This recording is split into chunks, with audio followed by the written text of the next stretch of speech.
Welcome to another episode of Washington in Focus. I'm Carlene Johnson. Along with me today, our investigative reporter at the Center Square, TJ Martinell, who is going to have to once again go back to the beginning of unpacking this insanity with an ethics investigation. And maybe the book is closed on this whole thing now, TJ. Give us the background, if you will. We're talking about the Office of Attorney General Nick Brown. All right. Private citizen and your investigative work and what you have uncovered. And then you can catch us up to where we are this week, because this is perhaps one of the most shocking stories I've seen you do since I've been with the Center Square. Yeah.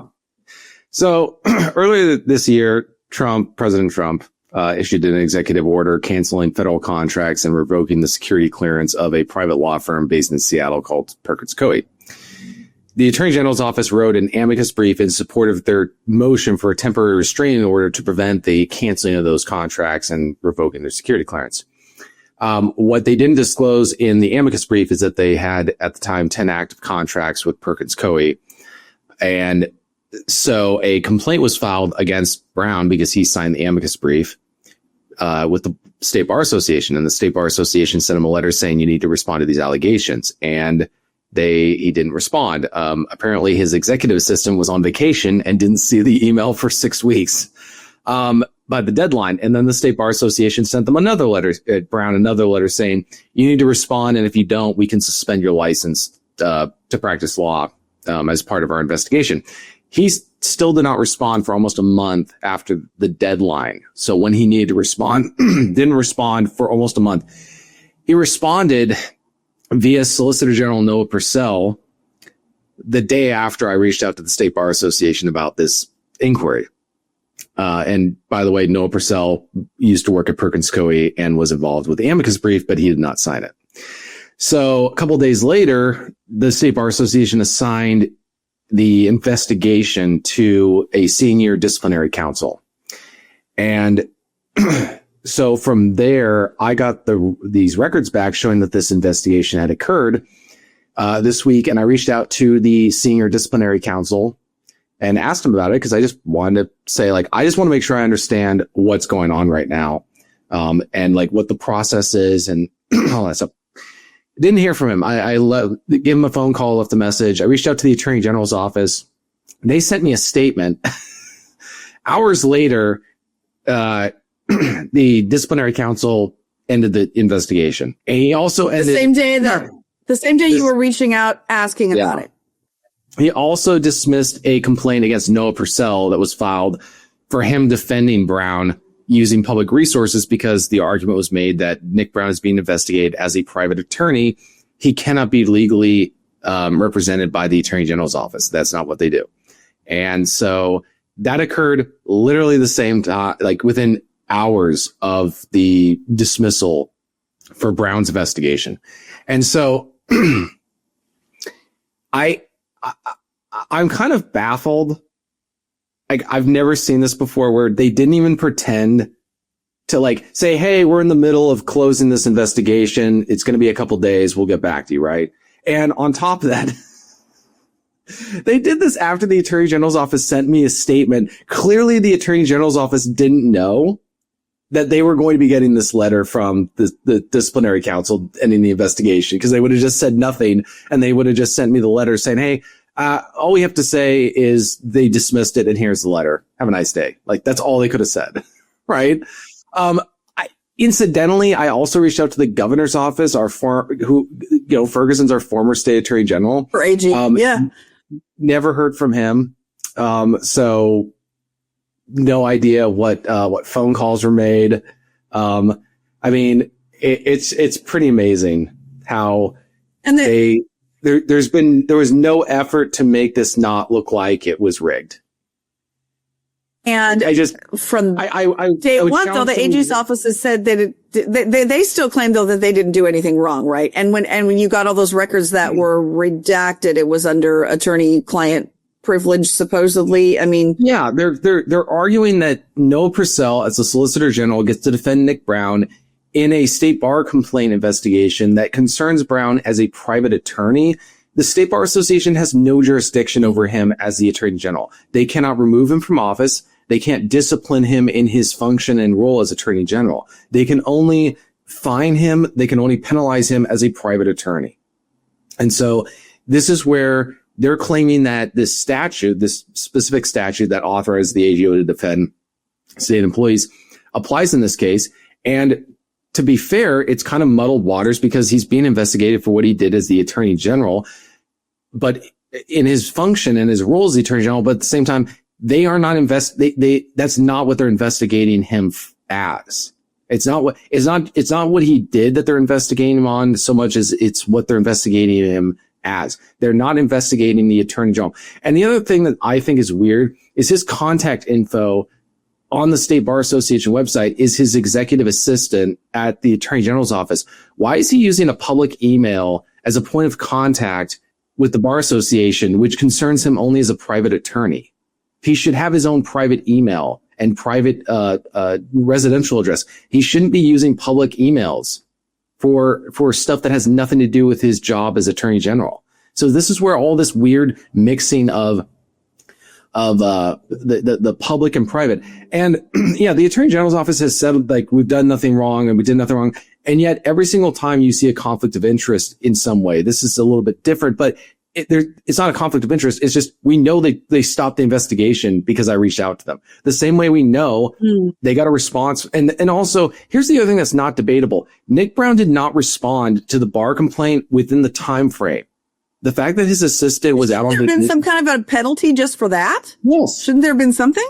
And then he didn't respond a month after the second letter threatening a suspension of his license to practice law. It's like, so you're not even going to penalize him for that? That's beyond dispute. There is no dispute that he failed to respond to 2 letters by their deadline from the Bar Association, and there was no consequences. If I was a private attorney in this state and I got a letter from the Bar Association saying I need to respond, I would send one of my articles and say, I will respond when media reach out to you about it. The same way our top state prosecutor, the top lawyer in the state, didn't respond to you. I mean, it's baffling how if I was an attorney, I would look at this and say, this is a complete joke. Like, why should I take this seriously? Yeah. And TJ, his excuse, you referenced it a couple of minutes ago, but his excuse was that his assistant that would have handled that was out on vacation, didn't see it for 6 weeks. Is that what I heard? Yeah. But let's put that aside for a second. Let's say, okay, fair enough. They still failed to respond to the second letter by the deadline and within a month, and they only responded the day after I reached out to the Bar Association. Now, it's possible they were working on it. It's like, dude, it's a month. Like, this is like turning in your homework a month after it's due, and you're the top lawyer in the state. You're supposed to be setting the example. It's a joke. Like, no lawyer is going to have any respect for the Bar Association. Like, if I was if I was an attorney, I would just laugh if I got a letter from the Bar Association say, what are you going to do? The same thing you did to Nick Brown? You're going to end the you're only going to get a response from me when the media reaches out, and you're going to end the investigation when the media reaches out. You got to be wondering what lawyers and attorneys who are reading the story are saying privately in their law firms. Like, they could have saved face by saying, hey, we're doing an investigation and we are considering penalties, right? Or we're considering something to say we're taking this seriously. Instead, it's dismissed within hours, which makes it clear either, I mean, it's very likely that the letter had already been written and they just were deciding when to send it out, which really begs so many questions. Who made the decision to end the investigation, the day on October 21st is the same day I reached out? Who made that decision and why? And why were they dragging it out? I mean, they're tired of TJ Martinell from the Center Square constantly inquiring. This is the other thing that just baffles me from the perspective of Nick Brown. If Nick Brown had hired a private attorney, we would not have access to any of this stuff because state bar association investigations are private. They are not subject to public disclosure. By using Solicitor General Noah Purcell, he made it subject to public disclosure, which is how he got these documents. And now we know and have written, Nick Brown is probably the first attorney general in the history of the state of Washington to have a formal investigation launched against him by the Bar Association. He's probably the first attorney general in Washington state history to have his threatened to have his license suspended. I mean, and he's not even 1 year into his term. Do we have access? Do we have access? Or maybe you already have them, but we'll request them. I know you're all over all these materials that are subject to public records requests, but who made the decision to ultimately close it? Why, like you say, will we be able to get that information? I mean, on paper, it's the senior disciplinary counsel's decision, but I mean, don't accuse me of being a tinfoil hat conspiracy theorist to assume that somebody made a phone call and said, end this now. Or maybe he did, and I forced their hand. Who knows what deals were being worked out. And people can say that that's cynical. It's look, guys, I'm sorry. We're not stupid. Like, we're not dumb. This didn't happen just coincidentally happen within hours of me reaching out with questions about this thing. Okay, so the private citizen that you have worked with, I read your article, read all your articles on this, that they basically just miss him as somebody who's just, got it out for the office and it's just wasted taxpayer money because they've had to fight against him. Is it? Right. Yeah. That's the classic part of the Attorney General's office's statement is they talk about the complaint. They did not talk about the fact that the State Bar Association asked Nick Brown for a response, threatened to suspend his license, and then launched a formal investigation. They only talk about the complaint. Mm-hmm. And to me, it's like, okay, if it wasn't a big deal, why did the State Bar Association ask for more information? If it wasn't a big deal, why didn't Nick Brown respond in a timely manner? If it wasn't a big deal, why did they launch a formal investigation? Like, clearly somebody thought it was a big deal. And his statement basically just says that it's so funny how the Attorney General's office can just sit there and just trash the credibility of the State Bar Association by implicitly saying that they are investigating something and taking something seriously that is meritless. And then there's no consequences for Brown for ignoring them. I mean, Brown has completely destroyed the credibility of the State Bar Association.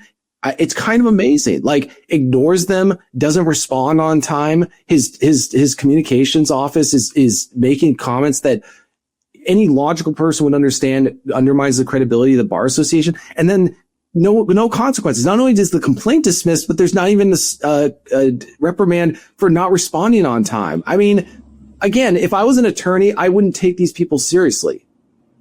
Well, and now SBA is saying, nothing to see here, folks. We're game over. I mean, is there any anything further that the person who launched this can do? Yeah, I mean, anything? There's 45 days to appeal, and I have a feeling that there's going to be a lot to be said in those in the response, because I mean, everything I just laid out, and then at this point he can just say, really, you couldn't even reprimand him for not responding on time.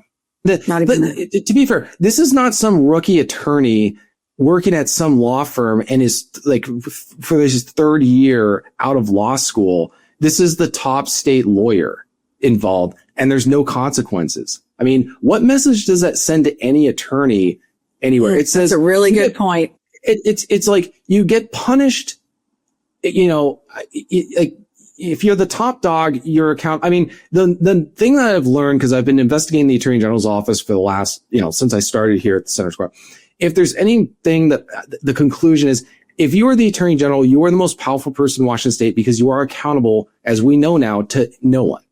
With the governor, you're accountable to the legislature and to all these different organizations that you have to work with to write a budget. The Attorney General's office doesn't answer to anyone because the only organizations that can hold it accountable is the State Ethics Board, and it's run by the Attorney General's office.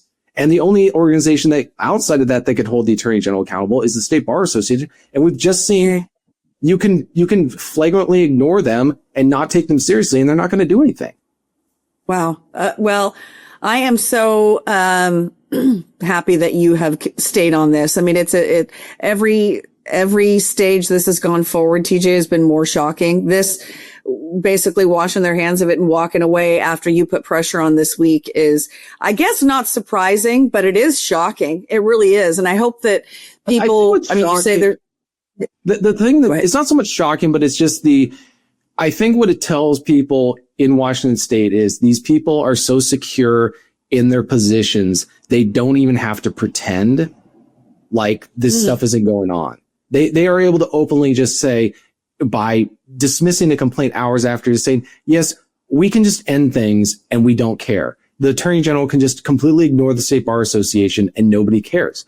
And so it kind of it's what we're doing is we're giving people an accurate view of what stage we're at in Washington State's governance, because when people are haven't fully consolidated power, they have to put on a pretense. But now they're so secure and everybody's enabling each other that we know what state we're in, literally and figuratively. We know what the state of Washington is in at this point.